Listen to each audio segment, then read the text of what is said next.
Amen. Magandang hapon po sa ating lahat, higit sa ating Panginoon. Muli, ang aking pasasalamat sa mga kapatid na patuloy na nagbibigay parangal sa pamamagitan ng testimony, maging sa special na awitin na ipanagkaloob ng ating kapatid sa oras nito. Salamat din sa panibagong pribilehiyo na naririto tayo, bagamat mainit ang panahon, napapaso, mainit ang panahon, sana ganun din ang ating buhay spiritual. Mainit, ika nga. Pero in reality, kumbaga kapag may nararanasan tayong mga worries, problema ng buhay, kumbaga natataglay pa rin kung minsan. Pero dahil nga sa pananampalataya, patuloy tayong lumakad, patuloy tayong magpakatatag, patuloy nating panghawakan ang buhay pananampalataya at pananalig na ipinagkaloob ng Diyos sa atin. Pwede na, Sam? Alora, ang ating pong pag-aaralan ngayon, bago po tayo magsimula, lahat po tayo tumayo muna. Parang bigyang respeto ang mensahe ng Panginoon sa mga sandaling ito.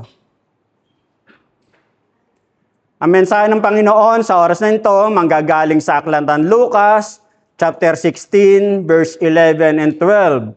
Ang sabi niya rito sa King James Version, maging sa Mabuting Balita, "If therefore ye have not been faithful in the righteousness mammon, who will commit to your trust the true riches? And if ye have not been faithful in that which is another man's, who shall give you that which is your own?" Sa Mabuting Balita, kung hindi kayo mapagkatiwalaan sa mga kayamanan ng sanlibutan ito, sino ang magtitiwala sa inyo ng tunay na kayamanan? At kung hindi kayo mapagkatiwalaan sa kayamanan ng iba, sino ang magbibigay sa inyo ng talagang para sa inyo? Ang mensahe ng Panginoon sa oras nito ay may titulong Financial Discipline. At bago po tayo magpatuloy, manalangin po muna tayo.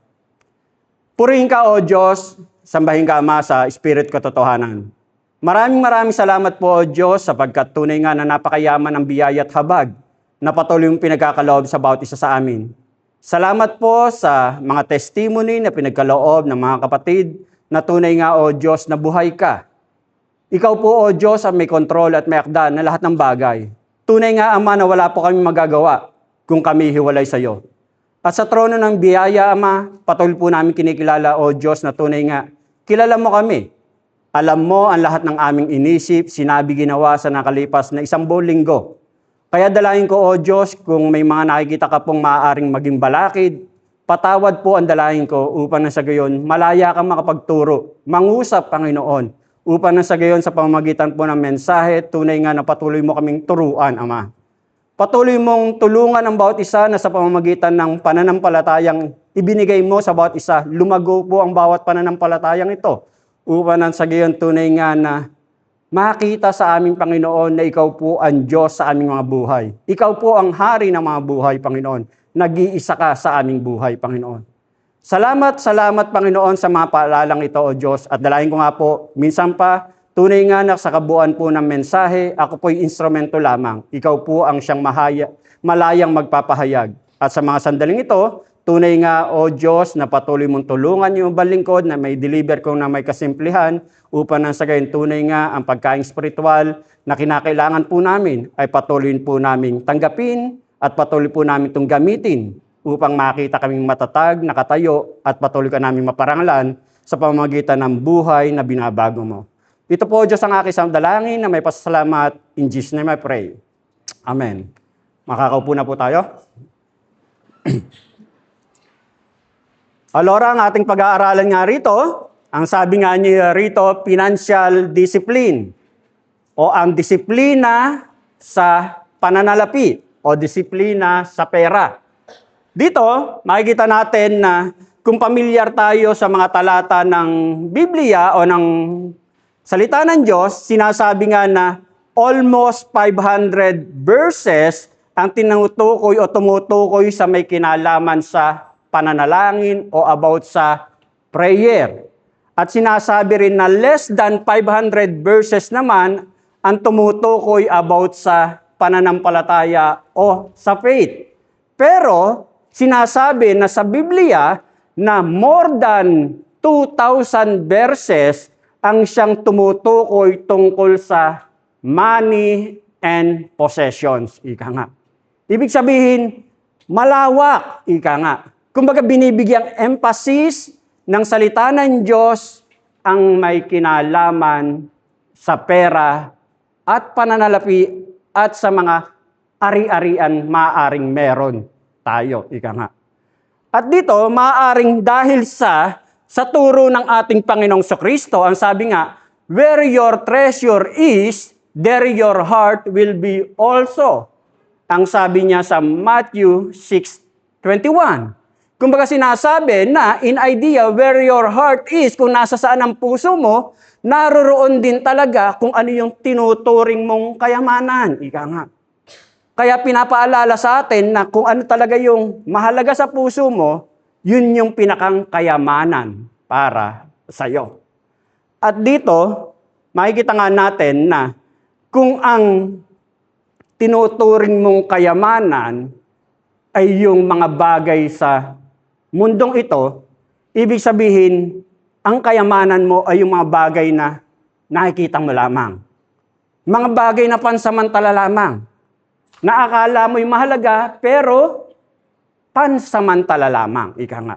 Ngunit, kung ang puso mo at ang kayamanan ng puso mo ay ang kaharian ng Diyos, ang kingdom of God, ibig sabihin, hindi natatapos sa mundong ito. Pangwalang hanggan ang iyong tunay na kayamanan. At dito, sinasabi nga na magkaugnay ang puso mo at ang pera. Magkaugnay ang dalawa. At dito, sinasabi nga na mahalaga na dapat maintindihan natin ang mga bagay na ito para na sa gayon, yung spiritual na buhay natin, maalalayan natin. Magwida natin. At sa mga sandaling ito, ika nga, ito, kumbaga magsisimula tayo ng ilang aral na may kinalaman sa series na ating pag-aaralan. Simulan natin dito, financial discipline. Mga aral na may kinalaman sa God, money, and you. Sa Diyos, pananalapi, at ikaw, ika nga. Tayo, ika nga. At dahilan dito, ibig sabihin, dahil kapag medyo pera ang pinag-uusapan, iba't iba ang dating sa tao nito. Sa tagapakinig, maaaring may mabless, salamat. At maaaring sabihin pinatamaan ako ni pastor. Kaya, pasalamat ka pa rin, magbago ka na. Kumbaga, yan ang kapangyarihan ng salita ng Diyos. Kasi ang salita ng Diyos, sinasabi, tumutusok, nagtuturo, tumatagos sa bawat kumbaga, tumatagos talaga, ika nga, masakit, ika nga.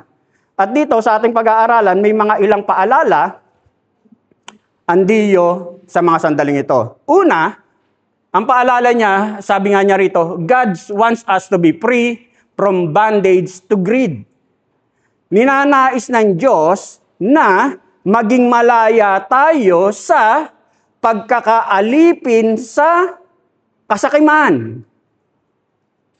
Kumbaga, yun ang unang punto na nais ipaalala ng Diyos sa mga sandaling ito. Pag sinabi mong bondage, in the Bible, bondage refers to a state of physical, moral, or spiritual captivity, often symbolizing sin, oppression, or lack of freedom from which God offers deliverance. Kumbaga, pag sinabi mong bondage, ibig sabihin, hawak-hawak ka, nakatali ka. Maaring physical, maaring moral, o anong aspeto. At dito, sinasabi, merong ino-offer ang Diyos para ikaw ay palayain, ang sabi. Ngayon, ang sabi naman dito sa greed o kasakiman, in the Bible, greed is an insatiable, hindi mapakali, selfish desire for more, often wealth or possessions that prioritizes material gain over God and spiritual well-being. Pag sinabi mong greed, yung may pagnanasa ka pang magkaroon, ika nga. Hindi ka mapakali kapag yung parabang gusto mong meron ka rin. Kumbaga yan yung greed. At dito, sinasabi nga na greed is a major danger whether you are poor or rich. Pag sinabi mo raw na kasakiman, Hindi pinag-uusapan kung mayaman ka o mahirap. Katulad halimbawa, yung mayayaman, ibig sabihin nga, dahil sa sila ay may kasakiman, greedy sila, kumbaga dahil mahal nila ang pera, yung love of money, ika nga, mayaman na sila, kumbaga ito pa rin yung nagtutulak sa kanila na maging buwaya, ika nga. Kumbaga magkamal pa rin. Ngayon, ganyan yung mga mayayaman. Mayaman na sila pero gagawa pa rin yan ng mga kalokohan para lalong magkamal ng salapi.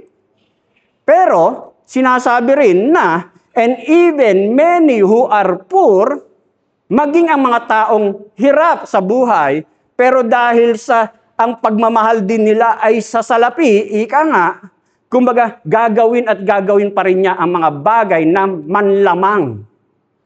Maging magulang, kahit wala pang anak, ay magulang na. Kumbaga, mapanlamang. Kumbaga, may pagnanais na makahigit, makalamang ng kapwa. Ika nga.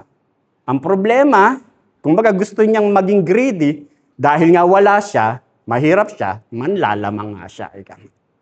Wala pang anak, magulang na. Kumbaga, dito, ang sinasabi nga na ang pinakang root problem ng pagiging greedy, sakim, ang sabi nga sa Ephesians 5:5, for this ye know that no warmonger, nor unclean person, nor covetous man who is an idolater hath any inheritance in the kingdom of Christ and of God. Alam ninyo na walang bahagi sa kaharian ni Kristo at ng Diyos ang taong mapakaiabid, mahalay o mapag-imbot. Greedy, sapagkat ang pag-iimbot ay pagsamba sa Diyos-Diyosan. Inihalin tulad ni Pablo na ang pagiging greedy ay isang klase o isang uri ng idolatry. Ika nga. At dito sa ating pag-aaralan, ika nga, pag sinabi mong money, kasama na dyan yung power, prestige, possessions. Ika nga. Kumbaga, kapangyarihan, yung katatayuan, yung pagiging pamoso, o yung pag-aari mo, ika nga. At dito, makita nga natin na, ibig sabihin, mas itinataas mo ang sarili mo kaysa sa Diyos, ika nga. At dito, ibig sabihin, dahil sa ikaw ay greedy, para makuha mo yung mga bagay na ito, talagang gagawa ka ng mga bagay na makapanlamang sa kapwa mo. Ika nga. At dito sa ating unang punto, meron talang ilang bagay na magpapaalala sa atin kung ano ang greed. Ang sabi niya rito, greed enslaves all who do not master it. Sa pamamagitan raw ng pagiging greed o sakim, kumbaga naaalipin ka niyan kapag hindi mo alam yung mga bagay tungkol sa mga bagay na may kinalaman sa pagiging greed.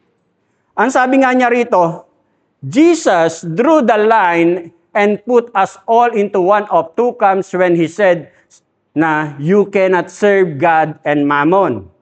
Sa Matthew chapter 6 verse 24. Pag sinabi mong mammon, kapag hindi pamilyar tayo, kumbaga ang sabi sa mammon, kasi ginagamit yan most sa King James Version, pag mammon comes from an Aramaic word meaning wealth or property. Yan ang pinakang ibig sabihin niya, kasi kapag hindi ka ano yung mammon? Akala mo hamon o akala mo mamon. Pero yan ang ibig sabihin. Aramaic word na wealth or property and refers to material riches. Yan ang ibig sabihin ng mammon. At ang sabi nga niya rito, if Jesus is not Lord of all your life, you are enslaved to money and greed. Kapag hindi ang ating Panginoong Kristo ang siyang Lord of Lords ng buhay mo, hindi mo nalalaman na talagang ang pera, ang pananalapi, o ang pagiging sakim, hindi mo alam na siya pala ang nagiging master ng buhay mo. At dito, ang sabi nga rito, kinakailangang maging maingat tayo kasi kapag hindi ka magiging maingat, pwede kang ma-deceive. At alam naman natin, yung deception, ang number one na ginagamit ng kaaway o ni Satanas upang nang sa gayon, ang mga lumalakad sa kalooban ng Diyos ay hindi niya alam na nadideceive na pala siya. Ang sabi nga sa Mark 4, 1-9, "And he began again to teach by the seaside, and there was gathered unto him a great multitude." Sinong tinutukoy rito? Ang ating Panginoong Kristo ay magtuturo. "So that he entered into a ship and sat in the sea, and the whole multitude was by the sea on the land. And he taught them many things by parables, and said unto them in his doctrine, Hearken, behold, there went out a sower to sow, and it came to pass, as he sowed, some fell by the wayside, and the fowls of the air came and devoured it up. And some fell on stony ground, where it had not much earth, and immediately it sprang up, because it had no depth on earth." Verse 6, "But when the sun was up, it was scorched, and because it had no root, it withered away, and some fell among thorns, and the thorns grew up and choked it, and it yielded no fruit. And other fell on ground, good ground, and did yield fruit that sprang up and increased, and brought forth some 30, some 60, and some 100. And he said unto them, He that hath ears to hear, let him hear." Kumbaga ito yung nagturo ng isang parabola ang ating Panginoong Kristo ng tungkol sa buto. Pero yung buto, sinisignifika pananampalataya, ika nga. At dito, sa Matthew chapter 4, verse 19, ipinaliwanag ng ating Panginoong Kristo na yung buto na nahulog sa stony ground, kumbaga matinik. Ang tinutukoy nito, yung mga matitinik, sabi sa Matthew 4:19, "Ngunit sila'y naging abala sa mga bagay sa mundong ito, naging maibigin sa mga kayamanan at mapaghangad sa iba pang mga bagay, anupat ang salitay nawalan na ng puwang sa kanilang mga puso, kaya't hindi sila makapamunga." Ibig sabihin, yung tinutukoy na nahulugan ng ibang buto, tinutukoy nito yung mga worries ng mundong ito. Tinutukoy nito yung mga discipleness tungkol sa pananalapi. Tinutukoy nito yung mga desires of the things na meron sa mundong ito. Yun yung pinapaunawa ni Jesus Christ nung ipinaliwanag na sabi, "Ipaliwanag mo nga po, Panginoong Kristo, kung ano yung ibig sabihin ng talinhaga o parabola na iyong binanggit dito." Ika nga. At sinasabi nga sa Matthew chapter 4, Mark 4 verse 19, na itong mga tinikan na to, halamang tinikan na to na nahulugan ng buto ng pananampalataya, ito yung mga worries, discipleness, at yung mga worldly desires. Ika nga. At dito, ang paalala nga niya rito, "The thorns of greed can choke out the seed of the word and make you unfruitful." Ito raw mga halamang matinik na to, pwede niyang sakalin, pigilan, yung pananampalataya na nahulog sa isang lupa para hindi siya tuluyang umusbong, ika nga, lumago. Totoo, di ba? Kapag magpapadala ka sa mga worries, sa mga discipleness, sa mga desires ng mundong ito yung nagpapatigil sa'yo, ito yung nagpapahina sa'yo, ito yung mga nagigindaan para silipin mo yung mga bagay na dati hindi mo tinitingnan pero ngayon nagiging masilip ka na, ika nga. Ito yung mga bagay na nagigindaan na para bang naiinggit ka sa kung sino man ay meron at yung nabubuhay yung greedy sa iyong selfish nature. Ika nga. At dito, ang sabi nga niya rito, "This deception operates in at least." Kumbaga itong mga deception ito, itong mga panliling lang na ito, kumbaga magagawa o makapandaraya sa atin sa pamamagitan ng greed can deceive us by gradually becoming our master. Yung pagiging sakim, ang sabi niya, ay nakapanlilin lang, nakapandaraya sa atin gradually. Gradually, ibig sabihin, dahan-dahan na siya ang nagiging bossing natin. Ika nga. In Jesus' parable, the terms are different from dun sa parabola na binasa natin. Kumbaga, dun sa parabola na binasa natin kanina, may binanggit na buto na kinuha kagad ng ibon. At merong sinasabi na buto na natuyo dahil sa sikat ng araw. Ibig sabihin, mabilisan na nawala. Pero yung buto na nahulog sa tinikan, matinik na halaman, unti-unti. Ganon. Hindi mo alam na yung pananampalataya mo pala, dahil sa mga worries, sa mga worldly desires nito, unti-unti pa lang nasasakal yung iyong pananampalataya. Unti-unting naapektuhan. Ika nga. Yun yung nais ipaunawa dito ng ating Panginoong Jesucristo. At isang katotohanan, walang aamin na sasabihin niyang ang pera ang aking Panginoon. Panigurado, walang aamin. Pero, ang sabi nga niya rito, unti-unti, dahan-dahan, gradual. Hindi mo na mamalayan, unti-unti pala, gradually pala, kung may grade 1, may grade 2, may grade 3, kumbaga, gradual, unti-unting lumalago yung pagiging greedy, ika nga. At dito, ang sabi nga niya rito, kinakailangan nating examine ang buhay natin, kung yung bang mga aral na ating napapakinggan ay aral na tumitimo sa puso natin, sa isipan natin, lumalago ba ito? O papasok lang dito, lalabas dito. Ganon. Suriin natin ang ating sarili na kumbaga, lumalago ba yung buhay pananampalataya natin? Yung mga aral na natututunan natin, isinasapamuhay ba natin? O katulad tayo nung pinag-aralan natin na last week, na yung mga self-centered people, yung mga pretending people, na kunyari naglilingkod, pero hindi nila alam, they were deceived. At dito nga, ang sabi nga niya rito, suriin natin, alamin nating mabuti kung ang Diyos nga ba ang ating Panginoon o baka ang pera o possession ang ating tunay na pinapanginoon.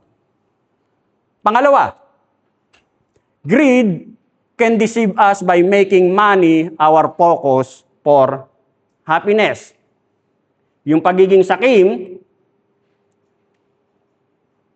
nakapandaraya kapag ginagawa natin na ang pera, pananalapi, o anumang related dito, ang sabi nga, possession, prestige, ang siyang pinakang focus, sentro ng aking kaligayahan o ng iyong kaligayahan. Sa 1 Timothy chapter 6, verse 9 and 10, but they that will be rich fall into temptation and a snare, and into many foolish and hurtful lusts, which drown men in destruction and perdition. For the love of money is the root of all evil, which while some coveted after, they have erred from the faith and pierced themselves through with many sorrows. Ano sabi? Ang mga nagnanasang yumaman sa anumang paraan ay mahuhulog sa tukso at sa bitag ng masasamang hangaring magtutulak sa kanila sa kapahamakan, sapagkat ang pag-ibig sa salapi ang siyang ugat ng lahat ng kasamaan. At dito, ang sabi nga niya rito, kumbaga, nahulog, nalayo, nasadlak. Kumbaga, may proseso, hindi subito. Dahan-dahan. At dito sinasabi nga na nobody deliberately steps into a snare, pierce themselves through, or get lost. Walang subito. Hindi niya alam, unti-unti pala siyang nalilinlang ng pagiging mapanlamang niya. Hindi niya alam na unti-unti pala siyang nadadaya ng pagiging greedy o maiinggitin niya. Ika nga. Unti-unti. Hindi niya alam. At dito, ang sabi, they get trapped or pierced or lost before they know it. The delusion is based on a desire to get rich or yung desire na masatisfy yung kanilang flesh. Dahil sa greedy, sa inggit, meron ka, gusto kong meron din ako. Kumbaga, manlalamang ako, ika nga. At hindi mo alam, yan na pala yung buhay mo. Yan na pala yung nakapako ka na pala. Akala mo wala lang. Pero yung pala, nag-grade. Grade 1 ka na, grade 2. Ngayon, grade 12 ka na. Kumbaga, makikita natin na gradually, kasi ang satisfaction mo ay nakabase sa kung ano yung meron na gusto mong magkaroon ka. Ika nga. Naroon yung satisfaction mo. Naroon yung sa happiness mo. Ika nga, dun mo kinukuha na ma-acquire mo, pag-interesan mo yung mga bagay.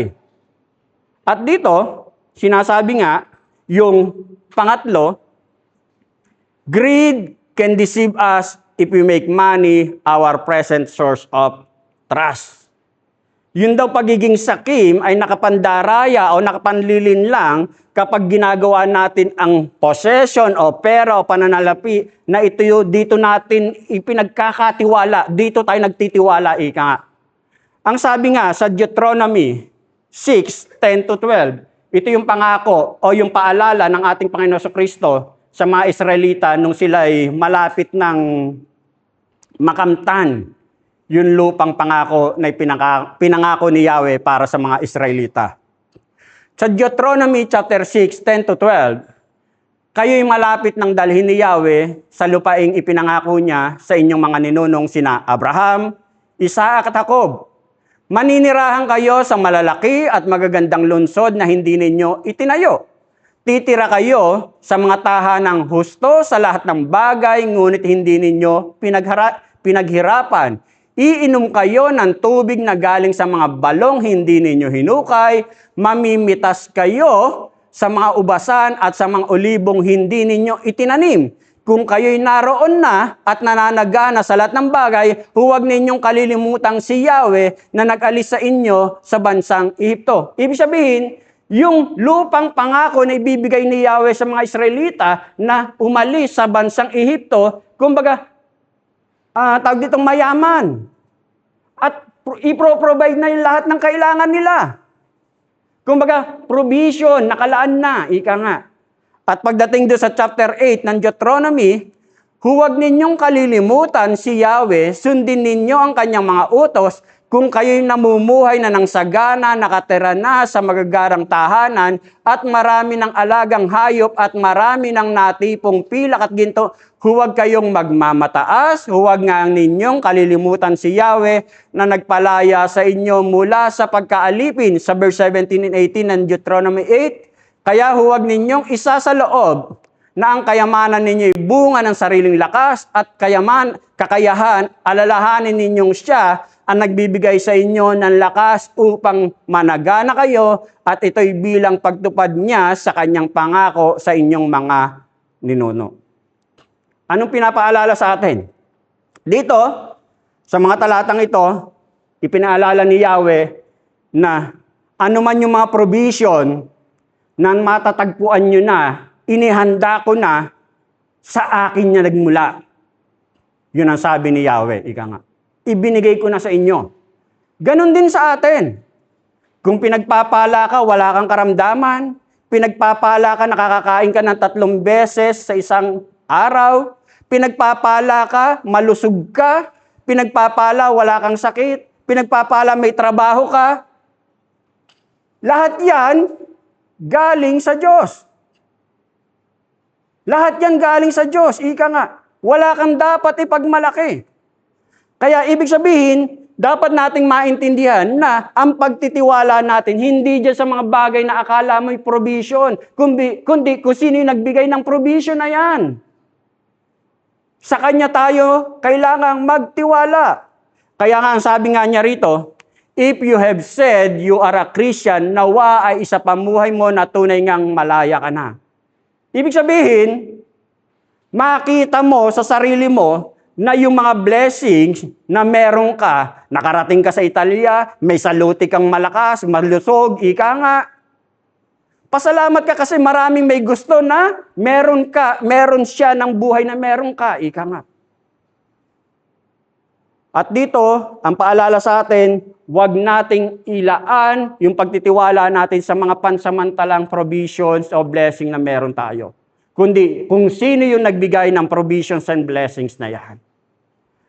Pang-apat, greed can deceive us if we make money our future hope for security.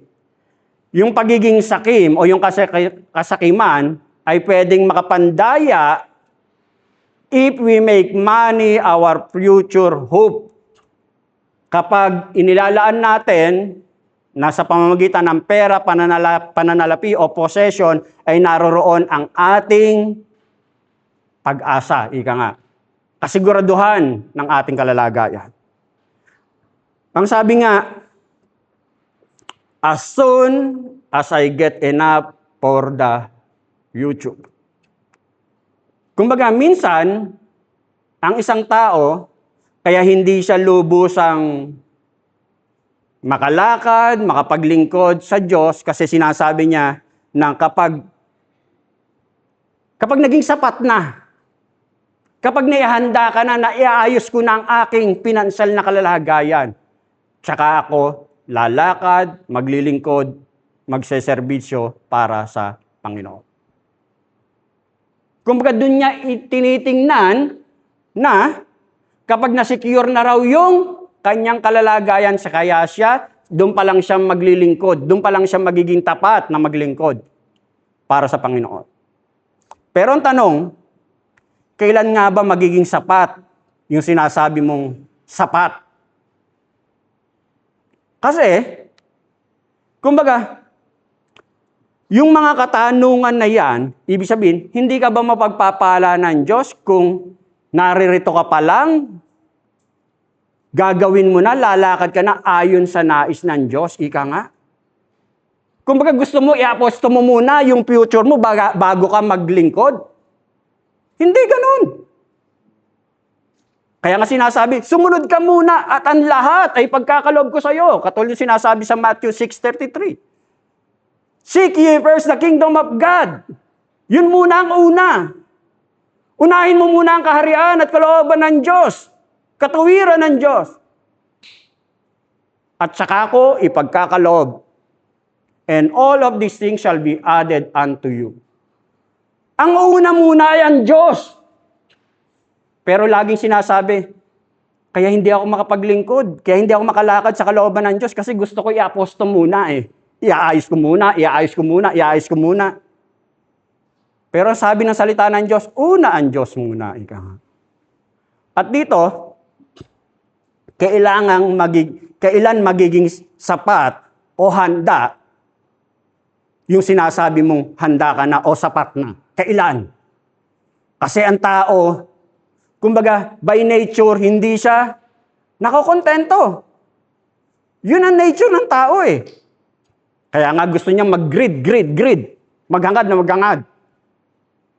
At dito, ang sabi nga niya rito, sa Lucas 12:15, and he said unto them, take heed, and beware of covetousness, for a man's life consisteth not in the abundance of the things which he possesseth.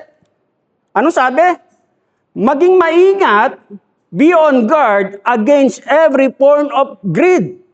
Maging maingat ka sa lahat ng uri ng kasakiman sapagkat for not even when one has an abundance does not his life consist of his possessions.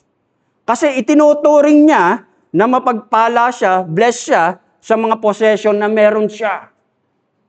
Pero kung titingnan natin pagdating sa verse 16 o 21, ang paalala rin ng Panginoong Kristo, sabi nga niya rito sa Lucas, yung karugtong na verse, at pagkatapos ay isinaysay ni Jesus ang talinghagang ito. Ang bukirin ng isang mayaman ay umani na sagana. Kaya't nasabi niya sa sarili, ano ang gagawin ko? Wala na akong paglagyan ng aking ani. Gigibain ko ang aking mga kamalig at magtatayo ako ng lalong mas malalaki. Doon ko ilalagay ang aking ani at ari-arian at sasabihin ko sa aking sarili, ayan, marami na akong ari-arian.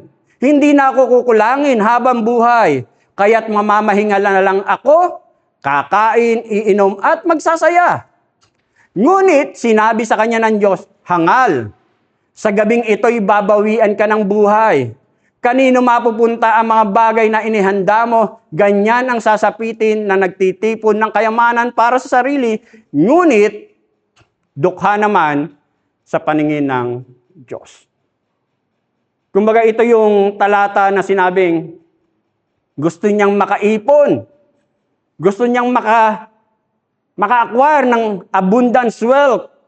At sa dami ng kanyang ari-arian, kumbaga, wala na siyang mapaglagyan, kaya nagpalaki siya ng kanyang pagtatabihan. Ika nga. Siguro hindi na kasya sa isang bangko, kaya nag-ano pa siya ng ibang bangko. Ika nga. Yun ang akala niya. Pero sabi ng Diyos, hangal, bukas dedo ka na. Akala mo mayaman ka, pero yung kayamanan mo hindi mo mapapakinabangan kasi click, patay ka. Akala mo lang mayaman ka, pero yung pinagpaguran mo hindi mo mapapakinabangan. Yun ang sinasabi ng Diyos. Kasi yung mga worldly wealth na inipon mo, baliwala lahat. Letter B. Ang sabi niya rito, God wants us to develop contentment in Him. Ang nais ng Diyos ay mahubog sa isang mananampalataya yung pagiging kontento. Sa 1 Timothy chapter 6 verse 6 to 8, but godliness with contentment is great gain. For we brought nothing into this world, and it is certain we can carry nothing out. And having food and raiment, let us be therewith content. Ano sabi? Yun daw, godliness, actually, kumbaga ibig sabihin, kapag yung nauhubog yung pagiging maka-Diyos mo, isa ng malaking pakinabang. Great gain na yon. At ang sabi, when accompanied by contentment, yung pagiging maka-Diyos mo na de-develop sa'yo, at kumbaga, dahil doon, sasamahan mo na maging kontento ka, kumbaga, yun yung sinasabi na malaki ng pakinabang para sa'yo. At ang sabi nga niya rito, for we brought nothing into this world, dumating tayo sa mundong ito, wala tayong dala-dala, wala rin tayong dadalhin kung tayo'y mamatay at alis na sa mundong ito. Kumbaga, tinuturuan tayong maging kontento. At dito, ang sabi nga niya rito, contentment counters greed that enslaves us. Kapag matututo tayong maging kontento, ito yung magiging kalaban o panangga mo para malabanan mo o ma-encounter mo, ika nga, yung pagiging greedy ng laman. At ang sabi nga niya rito, make God the master of all of you are and have. Nawa, gamitin mo o gawin mo na ang Diyos ang talagang pinuno o bossing ng lahat na meron ka sa buhay mo o anong mang meron ka, ika nga.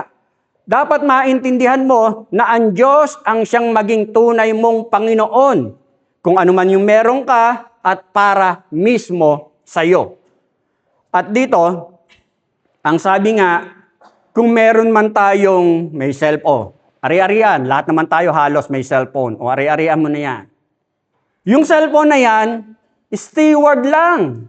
Gamit lang yan. Katiwala lang tayo, sa atin yan. Ipinagkatiwalaan lang tayo yan para may gamitin tayo, ika nga. At dito, sinasabi nga na dapat maging faithful tayo sa mga ari-ariang ibinibigay o pinagkakaloob sa atin. Kung ano man, kung may lote ka, kung may bahay ka, salamat. Pero katiwala lang tayo dyan kung bakit nagkaroon ka niyan. Oo, meron ka, nabili mo, pero dapat makita mo kung bakit mo nabili yan, kung bakit ka may lakas at nakapagtrabaho ka para mabili mo yan. Lahat yan ay bunga ng Master of all, ang ating Diyos ng mga Diyos. Ika nga. Kumbaga, yun ang dapat lagi nating titingnan. Ang sabi nga sa Lucas 16:11, yung text natin, ang sabi nga niya rito, if therefore ye have not been faithful in the unrighteous mammon, who will commit to your trust the true riches? Ipinagkatiwala lamang sa atin ang mga ari-arian na meron tayo. At ang sabi nga niya rito, isang paalala sa sarili na anumang properties o meron ka o wealth o pananalapi, kumbaga, dapat nating maintindihan na kapag ang Diyos ang ating amo, tunay na makikita natin na siya yung nagbibigay ng lahat ng yan, may iwasan natin na maging master natin yung mga material blessings na yan. Dapat lagi natin titingnan kung bakit tayo nagkaroon ng mga bagay na yan. Pangalawa, make God your focus for happiness. Dapat sa Diyos, kumbaga ang Diyos ang talagang sentro. Kumbaga hindi doon sa mga material wealth. Kung na-acquire mo, kung answered prayer ka dyan sa hinihiling mong sasakyan o bahay o anumang arerian o lote o sa nakapagtapos ka. Kumbaga, lahat yan, provision from God.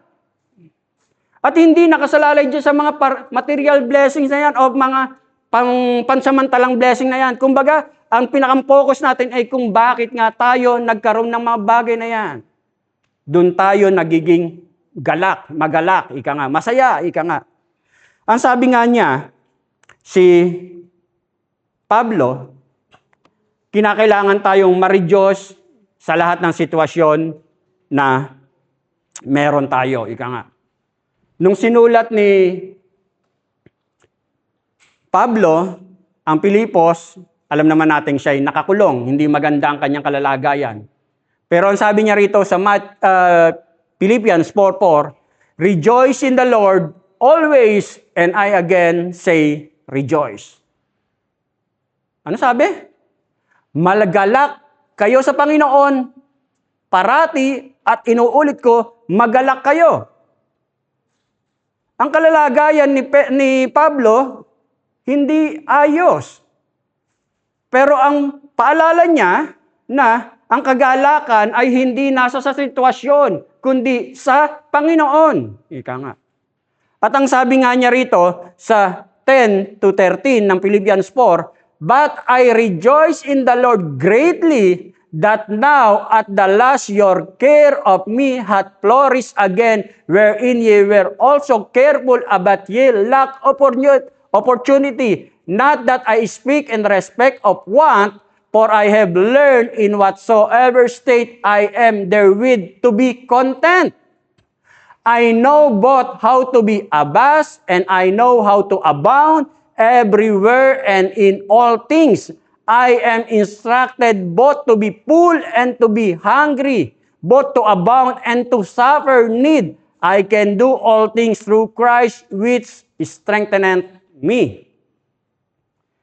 Si Pablo, naranasan niyang managana, maghirap, pero kumbaga lahat yon ay kinonsider niyang kagalakan, kasi kontento siya. Bakit? Bakit siya kontento? Kasi ang kalakasan niya, ang kakontentohan niya ay nagmumula sa ating Panginoong Hesukristo. Doon nagmumula, hindi sa kanyang kalalagayan, hindi sa kanyang sitwasyon. Kumbaga yun yung ipinaunawa sa atin. Ang sabi nga, kapag sinabi mong magiging masaya ako, kapag sinagot na ako na nililigawan ko, magiging masaya ako kapag pinakasalan na ako ng amore ko. Magiging masaya ako kapag nagkaroon na ako ng sariling bahay at lupa. Magiging masaya ako kapag yung makakauwi ako ng Pilipinas this year. Kumbaga, yung mga worldly ambition and desires na yan, ibig sabihin, ang kasayahan mo ay nadyan sa mga pansamantalang bagay na yan. Pero ang sinasabi nga, dapat ang kasayahan natin, kagalakan natin, ay sa Diyos. Katulad ni Pablo, nakakulong siya, hindi maganda ang kanyang kalalagayan, pero masaya pa rin siya, sinasabi niya, magalak kayong lagi. Yun ang sabi ni Pablo. Pangatlo, make God your present source of trust. Gawin natin na ang Diyos ang siyang present. Hindi bukas, hindi kahapon, ngayon. Kasi kapag noong una mo, kung matagal ka nang lumalakad sa buhay pananampalataya, bless na bless ka noon kasi masigla ka eh. Pero ngayon, lupaypay ka na. O kapag yung bukas, kapag nakamtan ko na yung mga gusto ko. Pero ang sabi, ngayon, ang pagtitiwala mo dapat ay sa Diyos. At ang sabi nga, ang pagtitiwala natin ay sa Diyos. Sa Matthew 6:25, ang sabi nga niya rito,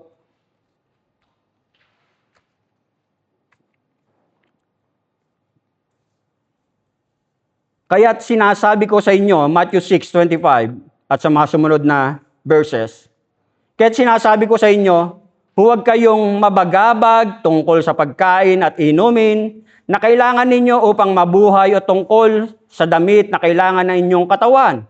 Hindi ba't ang buhay ay higit na mahalaga kaysa pagkain at ang katawan kaysa pananamit? Masdan ninyo, ang mga ibon, hindi sila naghahasik, ni nag-aani o kaya nagtitipon sa bangan.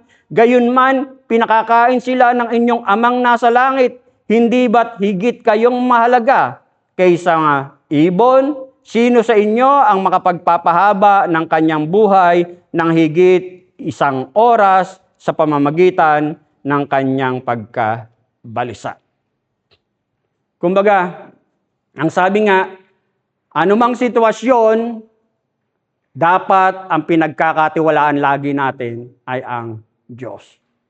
Katulad ng testimony ng ating mga kapatid, mahirap. Yung mawalan ka ng kuryente, medyo magaan-gaan pa eh. Pero pag yung tubig ang nawala, ang baho mo. Hindi ka makapagluto.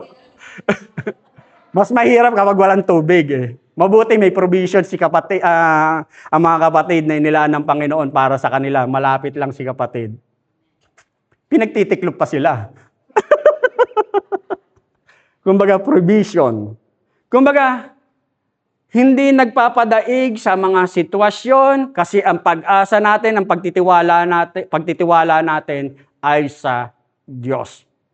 Pang-apat, make God your hope for the future. Ang Diyos ang siyang pinakapag-asa natin sa hinaharap. Sa Hebrew 13:5, ang sabi nga niya rito, let your conversation be without covetousness and be content with such things as ye have. For he hath said, I will never leave thee, nor forsake thee. Hindi ko kayo iiwan ni pababayaan man. Pag pinanghawakan mo yun, ang lalim nun. Ang lalim nyo kapag naintindihan mo yun na hindi ko kayo iiwan ni pababayaan man. Kapag naintindihan mo yung mga salitang yon, ibig sabihin, magiging kontento ka kung ano yung meron ngayon kasi alam mo na hindi nalilingid sa Diyos talaga ang kalalagayan mo. Hindi ka niya iiwan, hindi ka niya pababayaan. Yun ang pangako ng Diyos. Ang kinin na lamang natin, ika nga. At dito, kumbaga, ang paalala rin ng Diyos, ika nga, hindi naman sinabi ng Diyos na, kumbaga, matulog ka na lang, wala ka ng pakialam. Pero tinuruan din tayo ng Diyos, katulad nga sa Proverbs 6-11, na mag-impo ka rin, mag-save ka rin. Katulad ng langgam, go to the ant, thou sluggard, consider her ways and be wise, with saving no guide, overseer or ruler, provided her meat in the summer and gathered her food in the harvest. How long wilt thou sleep, or sluggard, wilt thou arise out of thy sleep? Yea, a little sleep, a little slumber, a little folding of the hands to sleep, so shall thy poverty come as one that travelleth, and thy want as an armed man. Gawin mo rin yung part mo. Huwag kang maging tamad. O sabihin, by faith ako, para ako si Juan tamad. Gugutom ako, iproprovide ng Diyos yung pagkain ko. Hintayin kong bumagsak yung bayabas sa bibig ko. Ganon. Gawin mo rin yung part mo, ika nga. At dito, sinasabi nga, na by faith, sinasabi nga niya rito, ipagkatiwala natin lahat sa ating Panginoong Diyos. Yung pangalawa, na pinapaalala sa atin, God wants us to be free from the bondage to death. Kasi, kumbaga, ang paalala ng Diyos, huwag kang maging sakim. Greedy. Pero kakambal ng pagiging sakim ay yung utang. Ang sabi nga niya rito, debt enslaves us to the lender and hinders the development of key Christian character qualities. Dahil sa pagkakautang, ito yung umaalipin sa atin para mapigilan ang ating paglago sa ating buhay pananampalataya, sa ating pagiging Kristiyano, dahil sa utang. Utang na loob. Sabi sa Proverbs 22:7, the rich ruler over the poor, and the borrower is servant to the lender. Totoo naman. Siyempre, may utang ka sa kanya, under kanya. Maliban na lang kung talagang makapal ang mukha mo. Sa 1 Corinthians 7:23, ye are bought with a price, be not ye the servants of men. Ano sabi? Binili tayo ng Diyos sa mataas na halaga. Kaya, be not ye, kumbaga, binili tayo ng Diyos, pinalaya tayo ng Diyos, kaya wag daw tayo maging alipin ng iba, ika nga. And then, ang sabi dun sa Romans 13:8, owe no man anything but to love one another, for he that loveth another hath fulfilled the law. Kumbaga, wag ka raw magkaroon ng obligasyon kahit kanino, maliban lang sa mahalin mo ang kapwa mo. Kumbaga, yun ang sabi. At dito nga,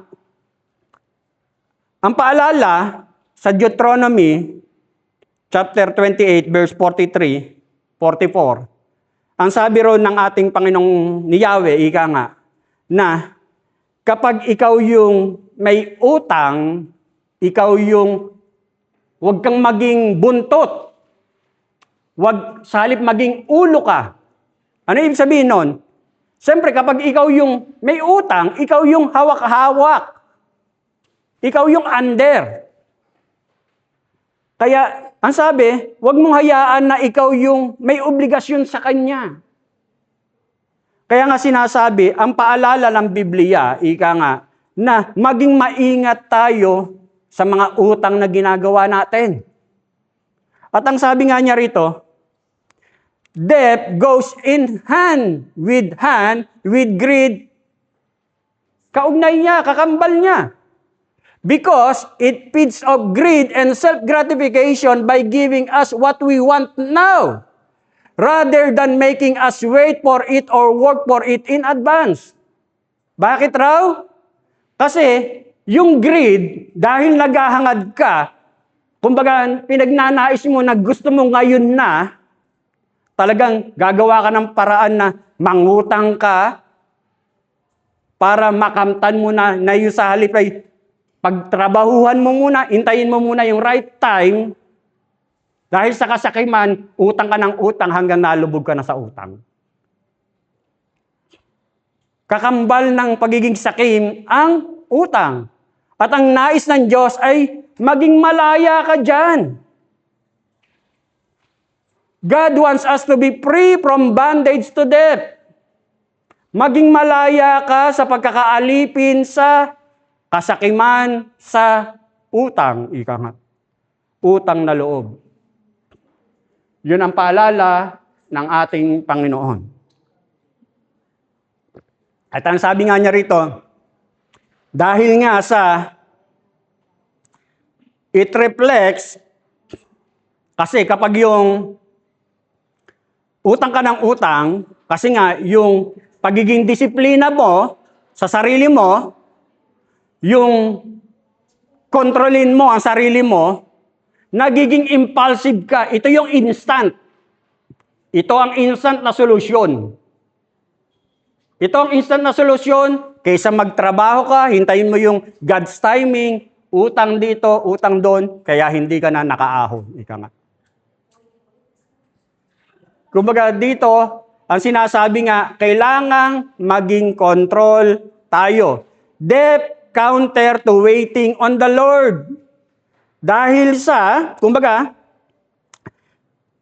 pagkakautang, hindi tayo natututo ng paghihintay sa tamang oras ng Panginoon sa pamamagitan ng pananalangin, pananampalataya, kumbaga yung reflecting na lack of patience.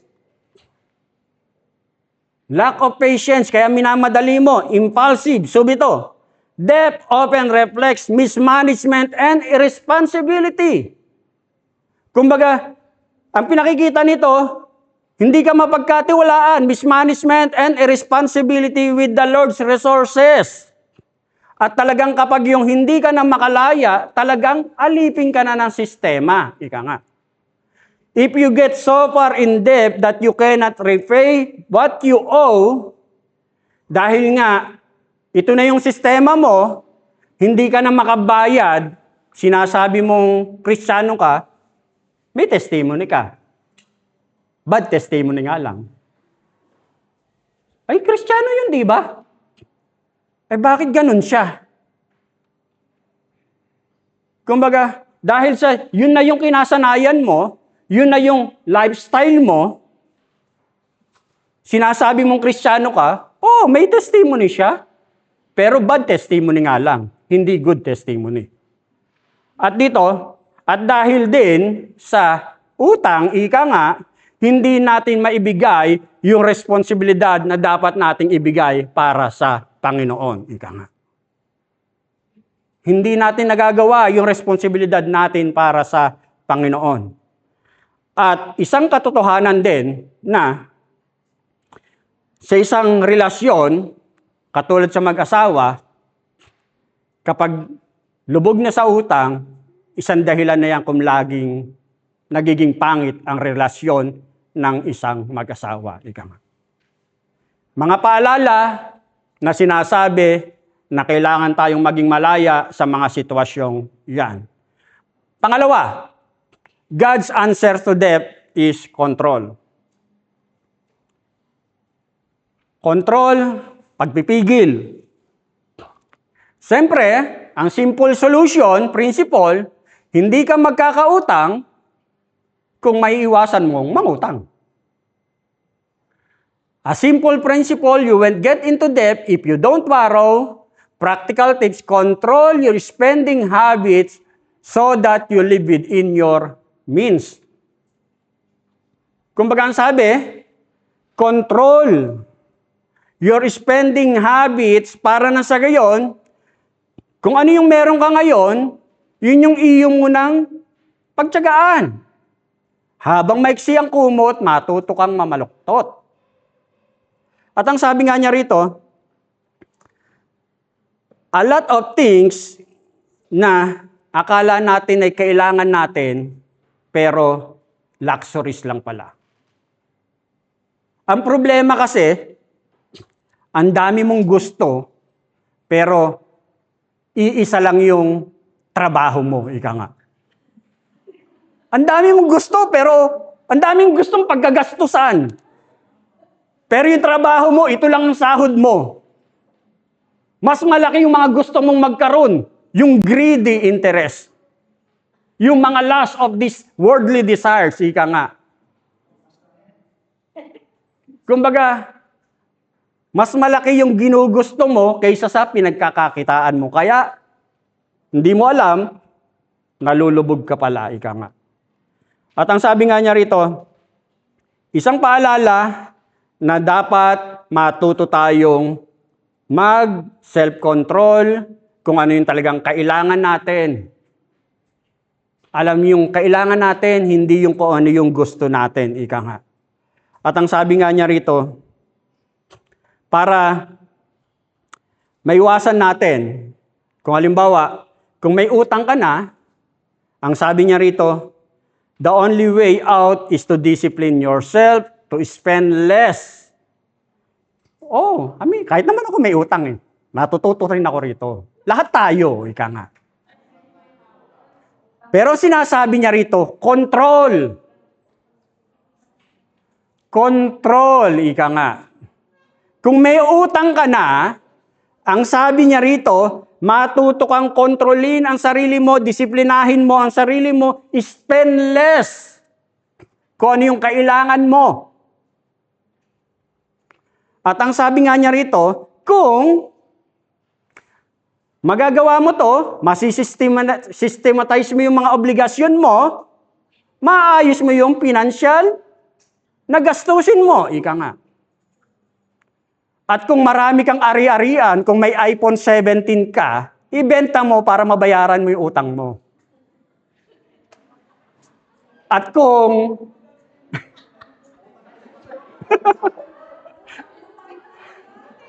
at least wala ka na utang. At kung may mga credit card ka, at yung credit card mo, dahil yan yung gastos ka ng gusto, kasi pag dukot mo, tik, pwede pa, tik, meron pa. Ngayon hindi ka na makabayad, gupitin mo na. Gupitin mo na para wala ka nang gagamitin. I-control mo nga. Mga ilang paalala para maging malaya tayo, masistema natin ang ating financial discipline. Pangatlo, some benefits of being free from the benefits ng pagiging bondage ng greed and debt. Una, personally, you will be free from anxiety and pressure over money matters. Ang sarap kayang matulog na wala kang iniisip na mga obligasyon. Wala kang, pache. Kumbaga, mga walang alalahanin. Kumbaga, personally, you will be free from anxiety and pressure over money matters. Kapag nakontrol mo, kumbaga, sinasabi nga, kapag naayos mo lahat, tranquila ka, mapayapa ka, libera ka sa mga isipin, ika nga. Pangalawa, maritally, sa buhay mag-asawa, you will be free from strife and tension over money matters. Bakit? Kasi kadalasan, Money is one of the leading causes of domestic unhappiness and divorce. Kadalasan na kung bakit nag-aaway ang mag-asawa, hindi masaya, isang dahilan dyan o pangkaraniwang dahilan dyan ay ang pananalapi. Ika nga. Kaya ang sabi, wag mo nang, ang dami-dami na ng problema bilang mag-asawa. Hanggat maaari, wag mo nang isama ang pera. Pangatlo, spiritually, you will know that you are pleasing the Lord as His faithful steward. Bilang isang mananampalataya, kumbaga, sinasabi nga na hindi mo alam kapag nagiging tapat ka, kumbaga, ang Diyos ang siyang nalulugod sa atin. At ang sabi nga niya rito, pleasing God should be the primary motive for developing contentment and control in the financial realm. Dapat ang pinakang motibo talaga natin lagi ay paano malulugod ang Diyos sa atin. Ika nga. At isang bahagi dyan ay kung paano tayo nagiging magandang katiwala sa mga pananalapi o possession na pinahihiram o pinagkakatiwala sa atin ng Diyos. Doon sa text natin, ang sabi, at kung hindi kayo mapagkatiwalaan sa kayamanan ng iba, sino magbibigay sa inyo ng talagang para sa inyo? Kaya isang bagay na sinasabi nga na kapag napagkakatiwalaan tayo ng Diyos sa mga bagay na ating hinahawakan, nagagawa natin yung responsibilidad natin, ang Diyos ang siyang unang nalulugod para sa atin. At siyempre, ang sabi nga niya rito, merong satisfaction kapag alam mong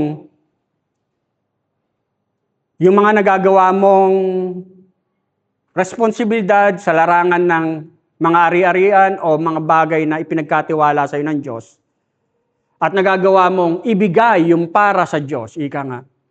Yung iniimpok mo ay hindi lang sa mundong ito, ika nga. Kundi para sa walang hanggan, ika nga. Ibig sabihin, yung ipinupundar mo, may points ka kapag ang ginagawa mo ay pag-iimpok para sa kaharian ng Diyos, ika nga. Kasi ang iniisip natin, hindi lang itong mundong ito, kundi kung saan tayo pupunta. Kasi nakikiraan lang ang buhay mananampalataya sa buhay na ito. Ika nga, nakikiraan lamang tayo sa mundong ito. Hindi tayo taga rito. Yun ang lagi nating iisipin. Kaya nga sabi, last Sunday, ang paalala ni Pablo, kung ang pag-asa natin ay sa mundong ito lamang, kawawa ka. Di ba sabi ni Pablo? Kawawa ka kung ang pag-asa mo'y dito lamang sa mundong ito. Pero ang sabi ni Pablo, hindi. Ang lahat ng ginagawa natin, nothing in vain. Hindi nasasayang. Yun ang pangako ng ating Panginoong Diyos. Nais ng Diyos na maging malaya tayo sa mga pagkakautang, sa mga pagiging sakim. At yung pagiging greedy and debt ay dalawang bahagi na kung saan, kung bakit nagiging aliping ka ng pera. Yung pagiging greedy, yung utang. Hindi mo sinasabing hindi ka alipin, pero hindi mo namamalayan gradually, yan pala ang nagiging sistema ng buhay. Kaya nga ang paalala sa atin ng Diyos na saliksikin mo, saliksikin natin ang bawat isa na sa bawat isa sa atin, it's either na you are a servant of greed or a servant of God. Lingkod ka ba ng pagiging sakim o lingkod ka ng Diyos? Ang paalala sa atin ng Diyos sa oras nito, the Lord is our only true source of security. Ang Diyos lamang ang talagang tunay na pagmumulan natin ng seguridad, ika nga. At ang pangako ng Diyos, ika nga, tunay na pagpapalain ng Diyos ang mga anak niya na nagsisikap na isapamuhay ang kanyang mga salita. Sa James 1:25, but whoso looketh into the perfect law of liberty and continueth therein, he being not a forgetful hearer, but a doer of the work, this man shall be blessed in his deed. Ngunit ang nagsasaliksik at patuloy na nagsasagawa ng kautosang sakdal at nagpapalaya ay hindi isang tagapakinig lamang na pagkatapos ay nakalilimot. Ang taong iyan ang pagpapalain ng Diyos. Ika nga. Ibig sabihin, tunay kang magiging malaya kung yung mga aral na natututunan mo ay ginagawa mo, ina-apply mo. At ang paalala ng Diyos sa atin, be on guard. Mapagbantay. At ang sabi nga niya rito, God's answer to greed, contentment. God's answer to debt is control. Manalangin po tayo. Ama, maraming salamat po, Diyos, sa sandaling ito na pinagkaloob mo sa amin upang patuloy kaming matuto sa mga salita mo. Buhay ka, O Diyos, katulad ng mga salita mo na patuloy nagpapaalala sa amin, Panginoon. Dalangin ko nga po, Ama, na tunay nga, hindi lang to, O Diyos, pinag-aralan sa oras nito. Bagkos, ang mga paalalang ito, i-apply namin, Panginoon, sa aming buhay pananampalataya. Sapagkat sa pamamagitan ng pag-a-apply ng mga salita mong ito, doon po nakikita na iba po kami, Panginoon, kaysa sa mundong aming ginagalawan, Panginoon. Makita sa amin ang isang good testimony, Panginoon, na kami may Kristo sa aming mga buhay, Panginoon. Dalangin ko nga po, O Diyos, na tunay nga sa bawat kahinaan ng bawat isa, Lord God, kami iyong patatagin, palakasin, upang nang sa gayon ay maging bon exemplo nga po kami, Panginoon, na lumalakad kami sa iyong kalooban. Ito po, Diyos, ang aking samdalangin na may pasasalamat sa tayong pangalan lamang ng iyong anak na si Jesus, na aming Panginoon at sariling tagapagligtas. Amen.